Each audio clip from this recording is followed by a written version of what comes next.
The month is May, hooray, hooray, hooray. So go outside and play today because the month is May, yay!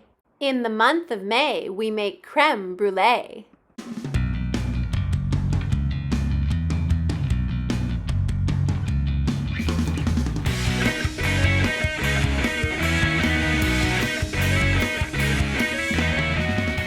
Yummy creme brulee. Good morning, super sparkly sapphires. Today is Friday, May 29th, 2020. It is the 166th day of school. We only have 5 days left. This is our last school day in May, so this is my last video for May. Find a mindful position in 5, 4, 3, 2, wonderful.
It's time for your daily pop quiz. Maps. Name one national park.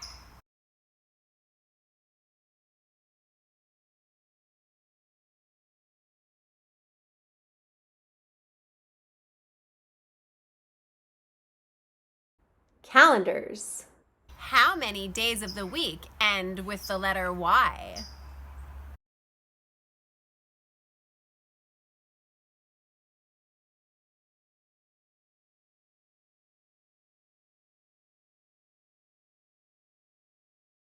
Shapes. How many flat surfaces are there on a cone?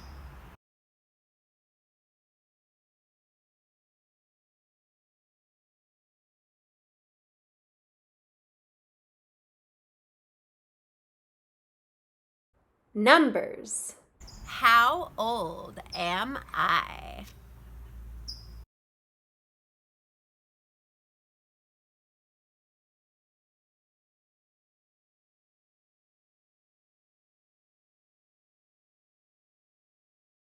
Reading. I'm going to spell a word and you should draw a picture of this thing on your paper. R-U-L-E-R.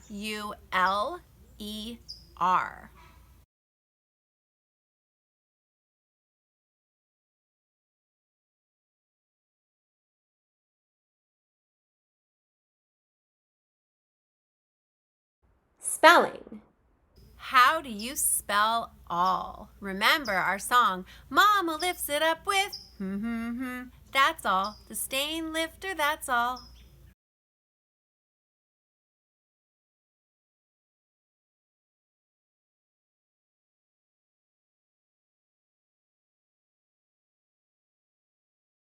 United States history. What caused the Twin Towers to fall on September 11th, 2001 in New York City?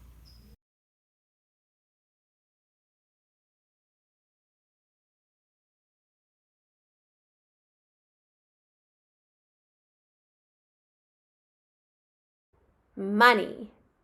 How do you write $3.45 using a dollar sign and a decimal?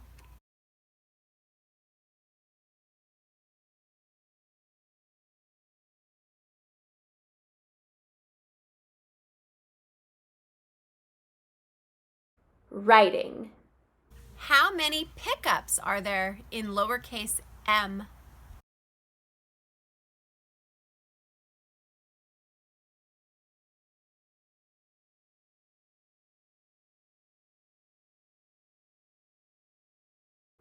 Stuart Little. Instead of paddles, what does Stuart use to paddle his canoe?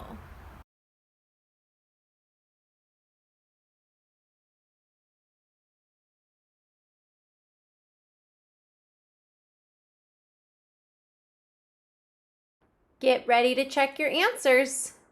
Number 1, your parents will have to check because there are many national parks. Number 2 is 7 or all days. Number 3 is 1 flat surface. Number 4 is 40. Number 5, you should have a picture of a ruler. Number 6 is ALL. Number 7, you should have terrorism or an airplane. Number 8 is $3.45. Number 9 is 0 pickups. Number 10 is cardboard ice cream spoons. Nice job on your quiz. Now it's time for a story. Fiction Friday, Chapter 14. An evening on the river. When Stuart arrived at his campsite by the river, he was tired and hot. He put the canoe in the water and was sorry to see that it leaked badly. The birch bark at the stern was held together by a lacing, and the water came in through the seam. In a few seconds, the canoe was half full of water. "Darn it," said Stuart. "I've been swindled." That means that he thinks the storekeeper gave him a bad boat on purpose. He had paid 76 cents for a genuine Indian birch bark canoe only to find that it leaked. "Darn, darn, darn," he muttered. Then he bailed out his canoe and hauled it up on the beach for repairs. He knew he couldn't take Harriet out in a leaky boat. She wouldn't like it. Tired as he was, he climbed a tree and found some spruce gum. With this, he plugged the seam and stopped the leak. Oh, good, that's like sap from a tree. Even so, the canoe turned out to be a cranky little craft. If Stuart had not had plenty of experience on the water, he would have got into serious trouble with it. It was a tippy boat, even for a souvenir. Stuart carried stones from the beach down to the water's edge and ballasted the canoe with the stones until it floated evenly and steadily. That means he put the stones in the right places to make the boat float the right way. He made a backrest so Harriet would be able to lean back and trail her fingers in the water if she wished. He also made a pillow by tying one of his clean handkerchiefs around some moss. Then he went for a paddle to practice his strokes. He was angry that he didn't have anything better than a paper spoon for a paddle, but he decided that there was nothing he could do about it. He wondered whether Harriet would notice that his paddle was really just an ice cream spoon. All that afternoon, Stuart worked on the canoe, adjusting ballast, filling seams, and getting everything ship-shape for the morrow. He could think of nothing else but meeting Harriet. At supper time, he took his axe, felled a dandelion, opened a can of deviled ham, and had a light supper of ham and dandelion milk. After supper, he propped himself up against a fern, bit off some spruce gum for a chew, and lay there on the bank dreaming and chewing gum. In his imagination, he went over every detail of tomorrow's trip with Harriet. He seemed to see the whole day plainly, how she would look when she came down the path, how calm and peaceful the river was going to be at twilight, how graceful the canoe would seem drawn upon the shore. In imagination, he lived every minute of the evening. They would paddle to a large water lily pad upstream, and he would invite Harriet to step out onto the pad and sit a while. He planned to wear his swimming trunks so that he could dive off the lily pad into the cool stream. He would swim the crawl stroke up and down and all around the lily pad while Harriet watched, admiring his ability as a swimmer. Suddenly, Stuart opened his eyes and sat up. He thought about the letter he had sent and wondered if it had been delivered. It was very small, of course, and might have gone unnoticed in the letterbox. This idea filled him with fear and worry, but soon he let his thoughts return to the river. And as he lay there, a whippoorwill began to sing on the opposite shore. That's a bird. Darkness spread over the land, and Stuart dropped off to sleep. The next day dawned cloudy. Stuart had to go up to the village to have the oil changed in his car, so he hid the canoe under some leaves, tied it firmly to a stone, and went off on his errand, still thinking about Harriet and wishing it were a nicer day. The sky looked rainy. Stuart returned from the village with a headache, but he hoped it would be better before 5 o'clock. He felt nervous. He had never taken a girl canoeing before. He spent the afternoon lying around camp, trying on different shirts to see which one looked best and combing his whiskers. He would no sooner get a clean shirt on than he would discover that it was wet under the arms from nervous perspiration, and he would have to change it for a dry one, that's sweat. He put on a clean shirt at 2 o'clock, another at 3, and another at 4:15. This took up most of the day. Wow, he's really nervous. As 5 o'clock drew near, Stuart grew more and more nervous. He kept looking at his watch, glancing up the path, combing his hair, talking to himself, and fidgeting. The day had turned chilly, and Stuart was almost sure there was going to be rain. He couldn't imagine what it would be like if it rained just as Harriet showed up to go canoeing. At last, 5 o'clock arrived. Stuart heard someone coming down the path. It was Harriet. She had accepted his invitation. "Hello there," he said. "Are you Mr. Little?" asked Harriet.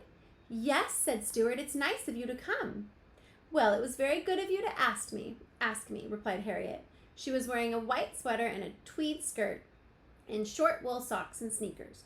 Her hair was tied with a bright-colored handkerchief, and Stuart noticed that she carried a box of peppermints in her hand. "I was glad to do it," said Stuart. "I only wish we had better weather."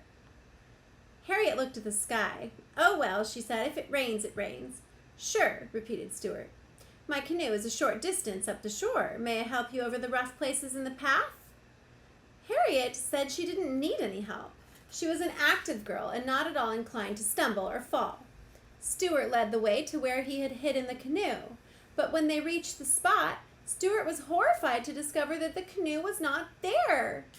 His heart sank. He felt like crying. "The canoe is gone," he groaned. Then he began racing wildly up and down the bank, looking everywhere. Harriet joined in the search, and after a while they found the canoe, but it was a mess. Someone had been playing with it. A long piece of heavy string was tied to one end, and the ballast rocks were gone. The pillow was gone. The backrest was gone. The spruce gum had come out of the seam.